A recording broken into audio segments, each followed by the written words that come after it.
I didn't recognize the voice at first, but it was begging me, pleading like I had some kind of control over the situation. "Luke, stop.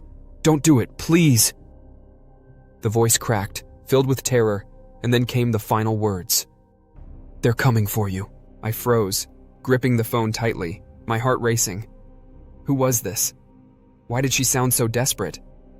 But before I could ask anything, the line went dead, leaving me with nothing but the echo of her words and the growing pit of dread in my stomach. It started a week ago. Back then, everything was still normal, or at least as normal as my life ever got.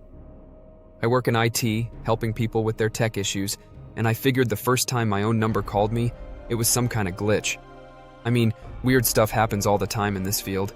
Static on the line, faint voices I couldn't quite make out.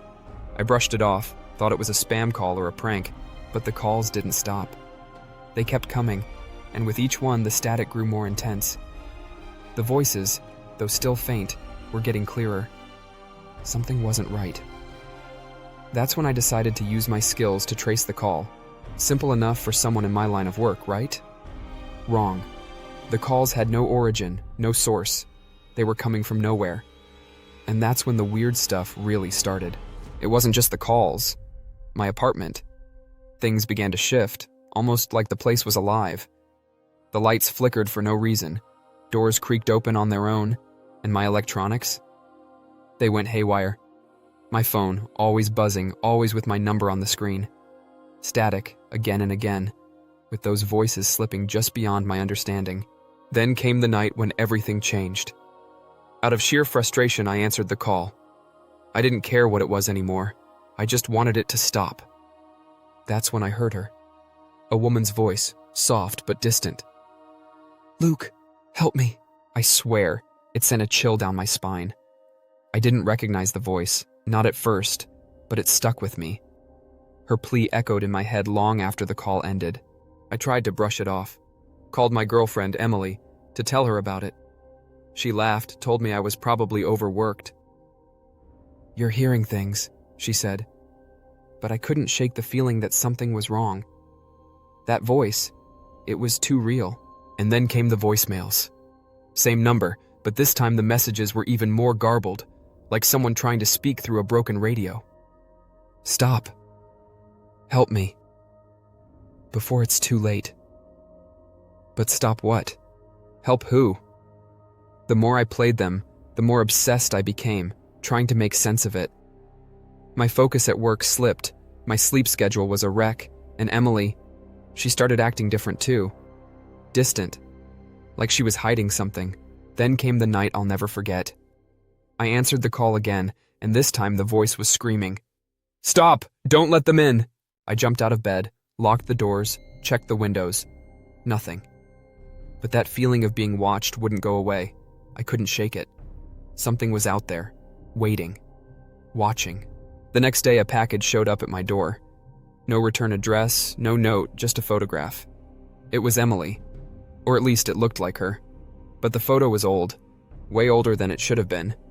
Dated 20 years ago. How was that even possible? I confronted her that night, asked her about the photo. She looked at it, then at me, and her face.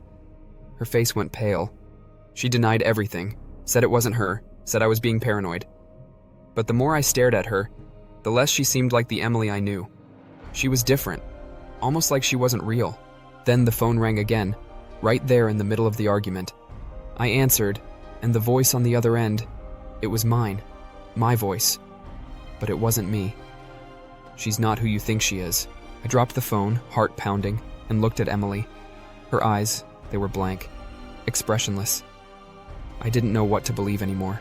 That night, Emily disappeared, just vanished.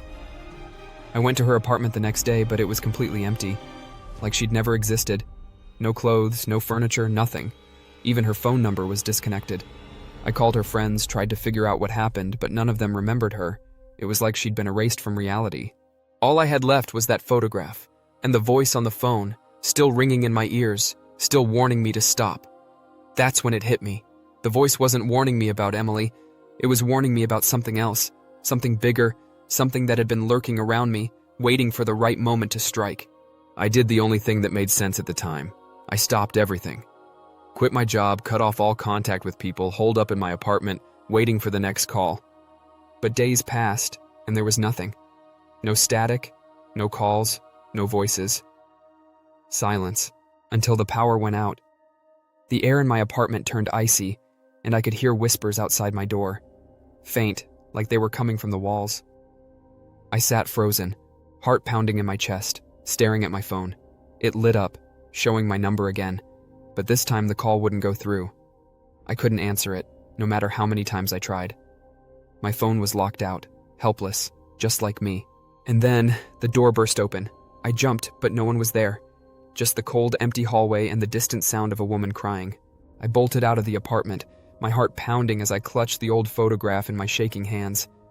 I didn't know what to believe anymore, but I knew I needed answers. Fast. That's how I ended up at the library. Yeah, sounds ridiculous, right? But I was desperate. The photograph, the calls, the warnings. I had to figure out who this woman was, why she looked exactly like Emily, and what the hell was happening to me. Hours passed. I scoured every archive, every record I could find. Then, buried deep in a stack of old newspapers, I found it. An article from 2 decades ago. The headline read, "Local tech employee, Olivia Porter vanishes without a trace." As soon as I saw her picture, I felt the air leave my lungs.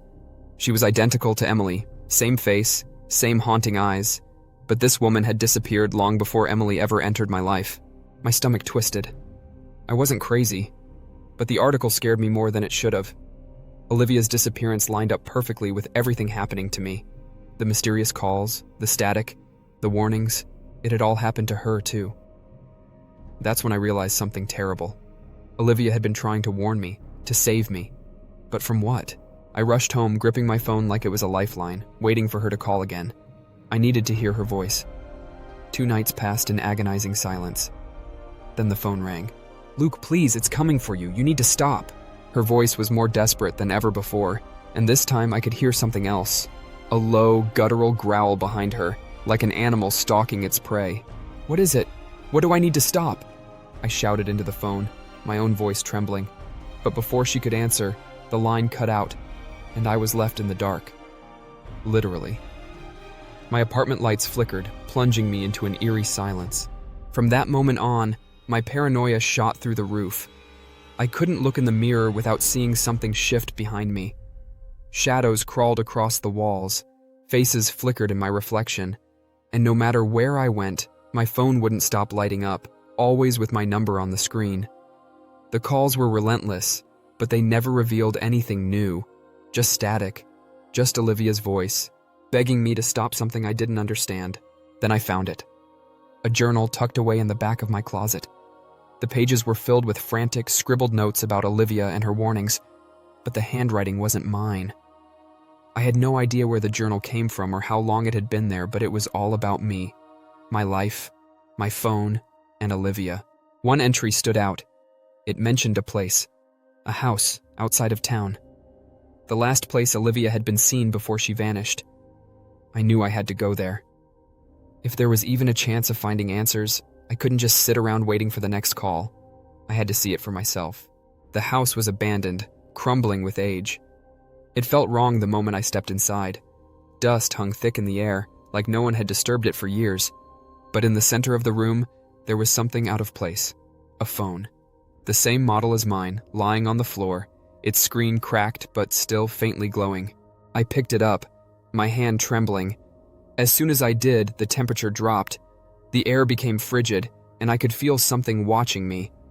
My own phone rang, vibrating violently in my pocket. When I answered, the voice on the other end wasn't Olivia. It was me. "Leave, now!" But I didn't. I couldn't. I had to know the truth. I started moving through the house, searching room by room, even though every instinct screamed at me to run. With every step, I felt eyes on me, like something was lurking in the shadows, waiting for me to make a mistake. In the basement, I found a door. It was locked, but I knew whatever was behind it held the answers I was looking for. I forced it open, and the sight inside made my blood run cold. In the corner of the room, curled up and lifeless, was Olivia. She was long dead, but her presence still lingered. The phone in my hand rang again, and for the last time, I heard her voice, faint but clear. Luke, they're here. The air around me shifted, heavy with dread, and suddenly I knew I wasn't alone. Shadows stretched across the walls, shifting, whispering my name. They'd been following me this whole time, waiting for me to unlock that door. I ran. I didn't look back, didn't dare stop until I was far away from that house. But I could still feel them. The shadows, the whispers. They didn't stop. And neither did the calls. If anything, they've only gotten worse since that night. Now, every time the phone rings, it's the same thing. Warnings, begging me to stop. But I don't know what to stop. I don't know how to make it end. Emily, or whoever she was, is still gone. I'm starting to think she never existed at all. But that photo? It's real. The voice on the phone? Real. The shadows? Real. I'm writing this down because I don't know how much longer I have. The shadows are getting closer, the calls more frantic. Olivia was right. They're coming for me. I don't know what they are or why they want me, but I can feel them closing in. The most probable explanation? Olivia was trapped in some kind of loop, forced to warn others who fall into the same trap. And now, I'm next. I don't know how to break the cycle, but I can feel the end coming. My phone is ringing again. Maybe this time it'll be the last call I answer. I sit in the darkness, the room so silent that my own breathing feels deafening. The phone is still ringing. That same familiar number on the screen. My number. Every part of me is screaming to ignore it, to let it ring and pretend none of this is happening. But I can't. I know that whatever's coming for me is already here, lurking, waiting for the moment I pick up. The phone buzzes again in my hand, vibrating with a low, insistent hum, demanding my attention. I hesitate for a second, maybe two, and then swipe to answer. My voice comes through the speaker immediately, but it's distorted, hollow, almost like a version of myself from some distant reality. Luke, it's too late! My heart pounds in my chest. The words hang in the air, heavier than they've ever felt. It's too late? Too late for what? I try to speak, but my throat feels tight, like the words are stuck. Before I can respond, that voice, Olivia's, cuts through the static, soft but firm, almost as if she's standing right next to me. Run! A cold gust of air sweeps through the room, and all at once, the shadows shift. They're not just watching me now, they're moving. Crawling along the walls, stretching across the floor, twisting and coiling like they've been waiting for this moment. The whispers, so faint before, are louder now, clearer. My name repeated over and over again in a maddening chant. It feels like 100 voices, calling me, luring me towards something I can't see. I back up, clutching the phone tightly, my mind racing. Run? But where? There's nowhere to go. My apartment is small, just 4 walls and a door. Whatever is here, it's already inside. Suddenly, the lights flicker and die. The darkness swallows the room completely, and I'm left with nothing but the soft glow of my phone screen. The air turns ice cold, and I can feel them, those shadows. They're closer now. Closer than they've ever been. I can almost feel their breath on the back of my neck. The phone crackles again, Olivia's voice barely audible. Luke, I'm sorry, I tried. Her apology sends a wave of panic through me. But before I can say anything, a loud bang echoes through the apartment. The sound of something heavy slamming against the front door. My chest tightens and I take a step back, instinctively glancing toward the source of the noise. I wish I hadn't. In the darkness, I see it. A shape, a figure, standing just beyond the threshold of the door, motionless, its outline barely visible in the dim light from the street outside. But it's there. I know it's there. Another bang, louder this time, like it's trying to get in, or maybe it already has. I don't wait. I sprint toward the back of the apartment, not even sure where I'm running, my mind in full-blown survival mode. My hands fumble as I search for the keys, for something, anything that can help me escape. But the whispers, those damned whispers, they're inside my head now. Louder, overlapping, suffocating. My name, over and over, closer, closer. And then, as if from nowhere, a thought crosses my mind. It's not the apartment, it's me. The realization hits like a punch to the gut. I stop dead in my tracks, frozen by the truth. The shadows, the calls, the warnings. They've never been bound by space or time. They've always been with me, following me, waiting. I turn around slowly, my phone still clenched in my hand. The figure at the door, it's gone, but the room is still filled with that suffocating presence. I can feel them, all around me, watching, waiting. They don't need to break down the door, they're already inside. The phone crackles to life again, and this time, there's no voice. No Olivia, no warnings, just static. Pure, overwhelming static that fills the room, drowning out everything else. I press the phone against my ear, desperately hoping for some clue, some answer. But it's just noise. Endless, chaotic noise. I don't know how much time passes, but suddenly the static cuts off. Silence. For one horrible second, I think maybe it's over. But then, I hear it. A whisper. So close, it feels like it's coming from inside me. "Luke, it's time."